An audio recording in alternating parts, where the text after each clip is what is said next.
नमस्कार सर्वांना. कसे आहात सगळे? मस्त आहात ना? आशा करते तुम्ही सगळे आनंदात असाल. तुम्हा सर्वांचं अगदी मनापासून स्वागत आहे आपल्या चॅनलवरच्या आजच्या या व्हिडिओमध्ये. तर व्हिडिओमध्ये समोर जायच्या आधीच तुम्हाला सांगते की आजच्या व्हिडिओचा जो आवाज आहे तर तो थोडासा बसल्यासारखा येईल, कारण या व्हिडिओचा व्हॉइस ओव्हर जो आहे तर तो मी सकाळी करत आहे. काल अख्खा दिवस कामच झाले, व्हिडिओ तयार करायला वेळ काही मिळाला नव्हता. तर म्हणून मग आज सकाळी हा जो व्हिडिओ आहे तर तो मी तयार केला आणि त्याचा व्हॉइस ओव्हरसुद्धा सकाळीच देत आहे. आणि सकाळी बघा, जेव्हा आपण व्हॉइस ओव्हर करतो तर गळ्यामध्ये एकतर ना इतका कफ येतो आणि दुसरी गोष्ट म्हणजे आवाजसुद्धा बसल्यासारखा येतो. तर त्यामुळे प्लीज थोडंसं ॲडजस्ट करून घ्याल. तर कालच्या व्हिडिओमध्ये मी तुम्हाला सांगितलं होतं की काल मी गेलेली होती माझ्या माहेरी आणि तिथून म्हणजे रात्री थांबण्याचा विचार काही होता नाही, पण अनायसे तिथे रात्रभर मुक्काम झाला आणि त्यानंतर मग दुसऱ्या दिवशी सकाळीच आम्ही घरी येऊन पोचलो. तर हे ना काल धुतलेलेच कपडे होते, म्हणजे काल जायच्या आधी सगळे जे कपडे आहेत तर ते मी धुवूनच गेलेली होती आणि सगळे जे घरातले कामं आहेत तर ते आटोपूनच जाते मी. कारण बघा, दुसऱ्या दिवशी मग आल्याच्या नंतर ना कामांचं ओझं इतकं होऊन जातं की कालचेही कामं, आजचेही कामं, तर सगळं असं ना खूप बर्डन येतं.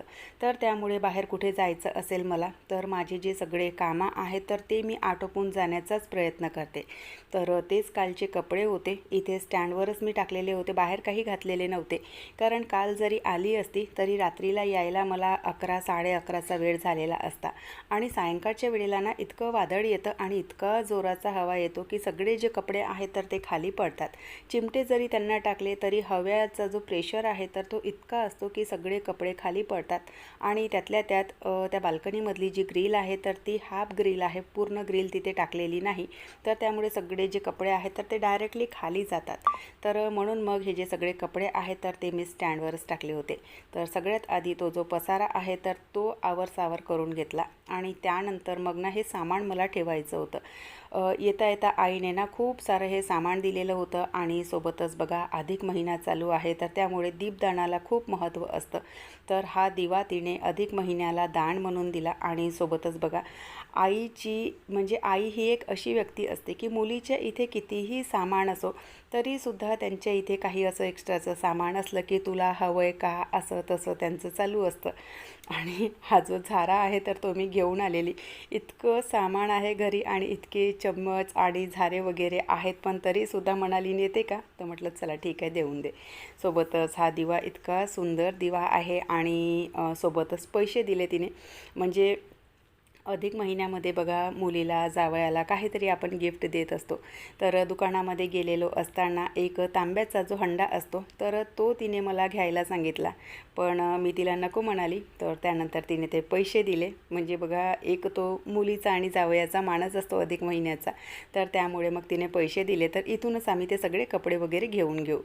त्यानंतर जेही सामान तिने दिलेलं होतं, आता यावर्षी मी पापड वगैरे काही बनवलेले नव्हते, कारण ऑलरेडी बघा सिलेंडरचा ना थोडासा म्हणजे प्रॉब्लेमच चालू होता. तर त्यामुळे मग तीच म्हणाली की असू दे, यावर्षी तू पापड वगैरे काहीही बनवू नकोस, मीच बनवून देणार म्हणून. कारण बघा, मग ऐन वेळेवर कधी सिलेंडर संपला आणि एकतर सिलेंडरही तशीही म्हणजे मिळायला थोडासा प्रॉब्लेमच जात होता.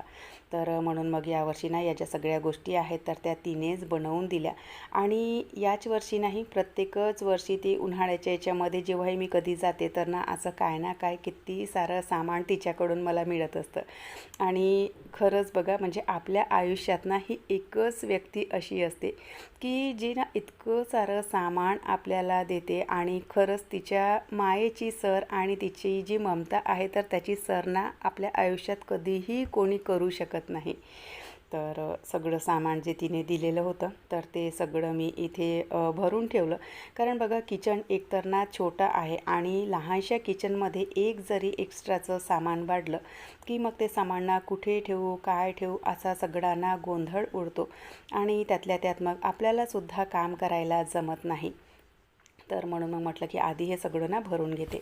ही जी गोष्ट तुम्हाला दिसत आहे तर याला ना खारवड्या म्हणतात. आता तुम्हाला माहिती आहे की नाही मला नाही माहिती, पण जेव्हा आपण शेवया बनवतो म्हणजे स्पेशली गव्हापासून जेव्हा शेवया बनवतो तर त्यातलं ना काहीतरी तत्त्व असं निघतं की त्यापासून या खारवड्या बनवल्या जातात.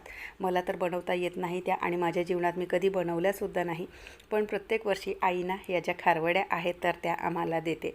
आणि सायंकाळच्या वेळेला जेव्हा आम्ही बाल्कनीमध्ये बसलेलो असतो तर त्यावेळेला ही वस्तू घेऊन तिथे बसलेलो असतो आणि खाण्यामध्ये ना इतका मजा येतो आणि इतका आनंद येतो आणि छानसुद्धा वाटतात खायला. तर चला, सगळं जे सामान आहे तर ते भरभूर करून झालेलं. त्यानंतरचा टास्क त्यांना त्यांच्या जागी ठेवणं. आता इतकं सगळं सामान म्हटलं की त्यांना कुठे ठेवायचं, काय ठेवायचं असा नेहमी प्रॉब्लेम असतो. त्यानंतर सासूबाईंना हे जे पापड आहेत तर ते त्यांना भाजून आवडतात, तर तेच पापड त्यांना मी भाजून दिले. मला तर तळलेले पापड आवडतात आणि त्यांना भाजलेले आवडतात. सगळ्यात महत्त्वाचं म्हणजे काल ज्या गोष्टीसाठी मी शेतामध्ये गेलेली होती तो म्हणजे कढीपत्ता. तर तो काल रात्रभर बाहेर राहिला आणि आजही ठेवायला थोडासा उशीरच झाला, तर तो थोडासा सुकल्यासारखा झाला होता, तर त्याला धुवून घेतलं. त्यानंतर मग कॅरीबॅगला ठेवणार. उन्हाळ सुट्टीची जी मंडळी आहे म्हणजे किट्टू आणि माझ्या भावाची मुलगी, काल आम्ही गेलेलो असताना माझ्या भावाची जी मुलगी आहे तर ती सोबत आली होती. तर त्यांचे बघा दिवसभर ना असे उद्योगधंदे चालू असतात. बेडवर टेंट बनवणं, इकडच्या तिकडच्या ओढण्या या त्या सगळ्या गोष्टी लावून त्यांचा पसारा पसरवणं चालू असतं. तर त्यांच्या ना इथे लॅपटॉपवर जुन्या काही फोटोज होत्या तर त्या बघणं चालू होतं आणि सोबतच ना मी सुद्धा बघायला घेतल्या. म्हणजे या ज्या फोटोज आहेत तर त्या 12-12, 13-13 वर्ष जुन्या फोटोज आहेत. तर म्हणजे त्या फोटोज बघून बघा आपल्या ज्या जुन्या आठवणी आहेत तर त्या अगदी अशा ना ताज्या होतात.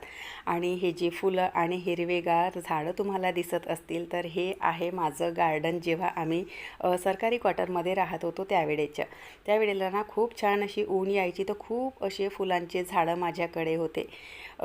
तिथल्याच क्वार्टरमधल्या माझ्या मैत्रिणी आणि या आहेत दिवाळीच्या वेळेच्या फोटोवा. तर बघा म्हणजे इतकं छान वाटतं ना, असं वाटतं की खरंच ते आयुष्यानं पुन्हा एकदा जगावं. कारण म्हणजे तिकडच्या साईडला जी मजा होती आणि आयुष्य जगण्याचा जो आनंद होता ना, तर इथे 4 वर्ष झाले मला येऊन, पण अजूनही एकही दिवस असं वाटत नाही की ते आयुष्य माणूस पुन्हा जगू शकणार म्हणून. तर चला असो. सायंकाळच्या वेळेला ना मला थोडेसे गहू स्वच्छ करायचे होते, तर तेच गहू मी इथे स्वच्छ करायला घेतले. कारण म्हणजे जे दळण आहे तर ते थोडंसं संपत आलेलं होतं, तर त्यामुळे मग म्हटलं की थोडेसे गहूसुद्धा स्वच्छ करून घेते. तर इथे गहू मी स्वच्छ करायला घेतले आणि माझ्या इथे ना नेमका असा ना एक नियम असतो की गहू आणि तांदूळ म्हणजे कणिक आणि तांदूळ हे दोनही जे डबे आहेत तर ते एकाच वेळेला खाली होतात. तर सोबतच थोडेसे तांदूळसुद्धा मी इथे करायला घेतले. आणि त्यानंतर ना थोडेसे कपडेसुद्धा मला प्रेस करायचे होते, कारण यांना ना आता 2-3 दिवसासाठी बाहेर जायचं होतं. तर तीच त्यांची बॅग वगैरे रेडी करायची होती. तर त्यांना जे जे कपडे हवे होते तर ते सगळे कपडे जे आहे तर ते मला प्रेस करायचे होते. तर म्हटलं सायंकाळच्या वेळेला कपडेसुद्धा प्रेस करून घेते. म्हणजे बघा एक एक जे लहान सहान कामं आहेत ना तर ते आटोपून घेतलेले बरे असतात. कारण मग आपण विचार करतो नंतर करणार, आता करणार आणि असं करता करताना खूप असा वेळ निघून जातो. आणि त्यामुळे मग माझं तरी ना नेहमी प्रयत्न असतो की जसजसा माझ्याकडे खाली वेळ असतो ना तसतसा खाली वेळमध्ये माझे जे कामं आहेत तर ते नेहमी आटोपण्याचा माझा प्रयत्न असतो. तर रात्रीच्या वेळेला मग स्वयंपाकामध्ये ना म्हणजे सकाळच्या वेळेला आईने खूप सारं हे पुरण दिलेलं होतं, तर तीच पुरणाची पोळी मला बनवायची होती. तर तेच इथे जे पुरण आहे तर म्हणजे पुरणाची जी पोळी आहे तर ती मी बनवायला घेतली. आणि बघा म्हणजे कितीतरी वेळा ना मी प्रयत्न करते की माझी आई ज्या पद्धतीने पुरणपोळी बनवते म्हणजे मला ना तिच्या हातची पुरणपोळी, तिच्या हातचं पुरण इतकं आवडतं. तर कितीतरी प्रयत्न करते मी की तिच्यासारखीच पुरणपोळी बनवण्याचा, पण माझ्याच्याने ती काही बनत नाही. तर बघा काही काही गोष्टी अशा असतात की आपण कितीही प्रयत्न केला तरीही सुद्धा आपल्या आईच्या हातची जी चव आहे किंवा ज्या गोष्टी आहेत तर त्या आपण अगदी पूर्णपणे नाहीच करू शकत.